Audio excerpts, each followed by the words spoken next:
Olá pessoal, tudo bom? Nós já vimos aí bastante coisa da Constituição.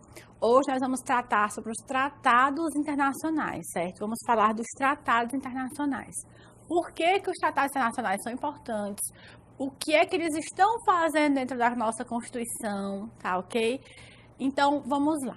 Qual o procedimento de incorporação dos tratados internacionais? Vão ser em 3 etapas. O que acontece?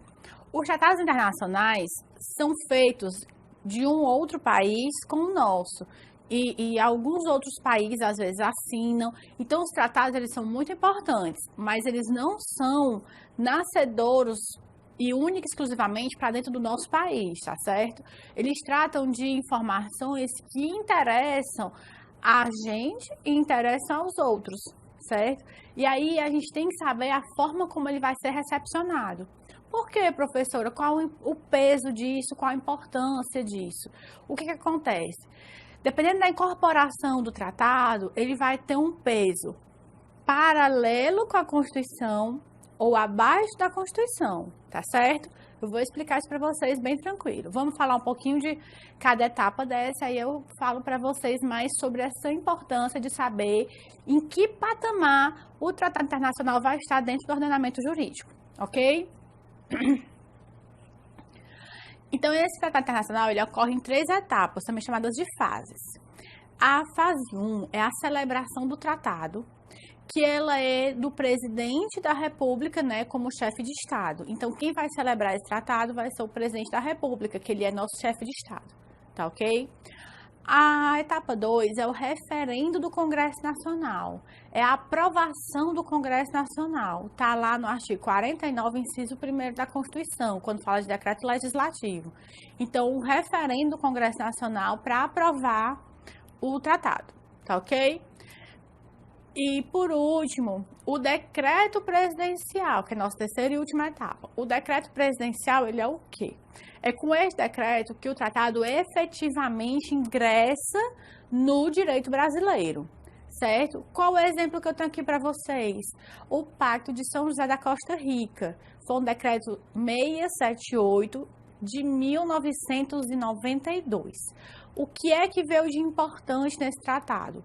Qual é a ideia dele? Ele diz, né? Não dizia, ele diz ainda, que você não pode, os civis, né? Por dívidas civis, você não pode ser preso.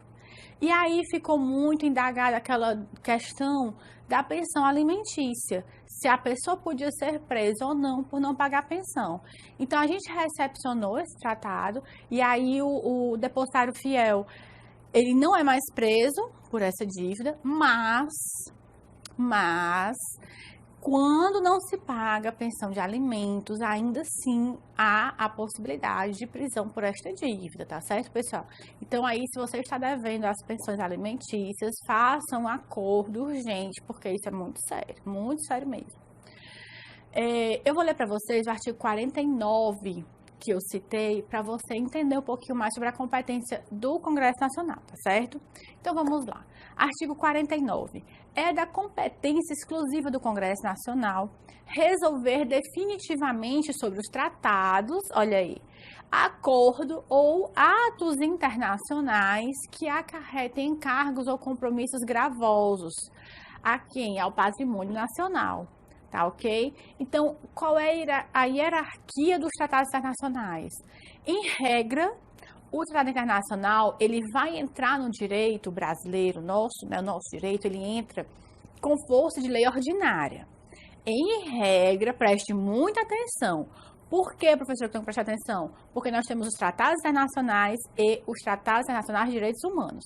Então, os tratados internacionais, em regra, eles entram dentro do ordenamento com força de lei ordinária, certo? Segura aí a ideia.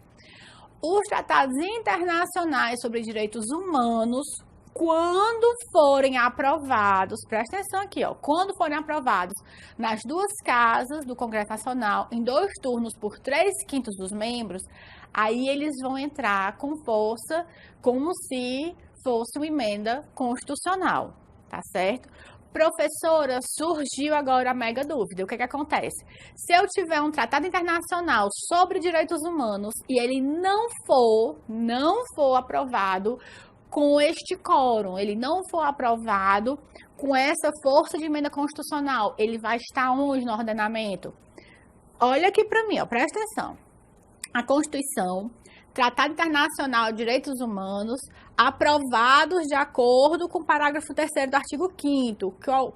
Por quê? Porque é de acordo, né, com aquela regra que eu li para vocês, que ele vai ter força de emenda constitucional, ele vai estar ali coladinho com a Constituição, a mesma força. Se for apenas um tratado internacional, ele entra no ordenamento como lei ordinária, com força de lei ordinária. Agora, se ele for um Tratado Internacional de Direitos Humanos e não for aprovado com este quórum, ele vai ficar bem aqui, ó. Vai ficar entre a Constituição, entre as leis ordinárias. Ele vai ser supralegal e vai estar abaixo da Constituição. Entendidos? Tranquilo? Professora, não entendi. Volta o vídeo e assiste de novo. Vamos lá. Eu vou ler para vocês o artigo 5º, lá no parágrafo 3º. O artigo 5º da Constituição, ele é bem extenso, mas lá no final do parágrafo 3º, vocês vão ler o seguinte, ó. Os tratados e convenções internacionais sobre direitos humanos que forem aprovados em cada caso do Congresso Nacional por 2 turnos, 3/5 dos respectivos membros, serão equivalentes às emendas constitucionais. Então, tenha tranquilidade, preste atenção. Tratado internacional vai fazer parte do direito, dentro do ordenamento jurídico, vai. Com que? Força de lei ordinária.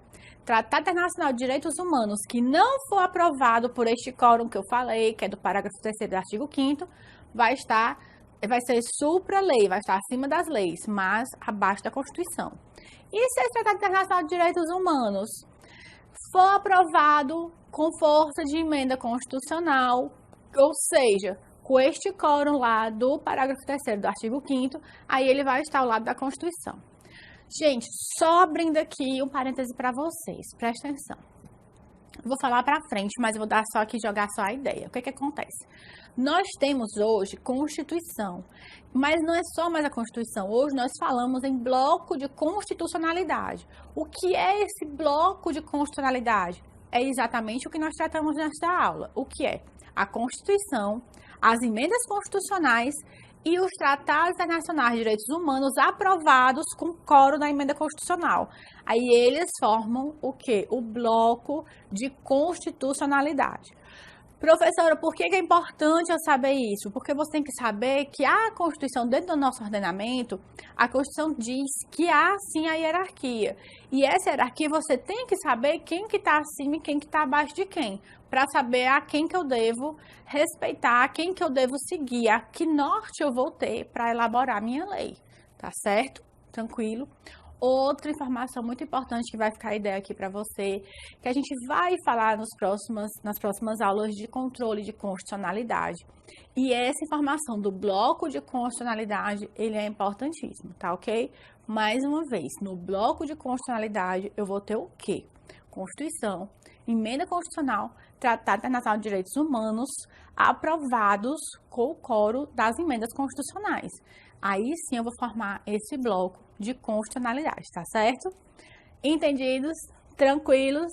Pronto, pessoal. Tive que fazer a mãozinha aqui para você poder entender, tá certo? Mas agora a aula ficou tranquila, você já tem bastante ideia aí na sua cabeça. Fiquem com Deus, até a nossa próxima aula.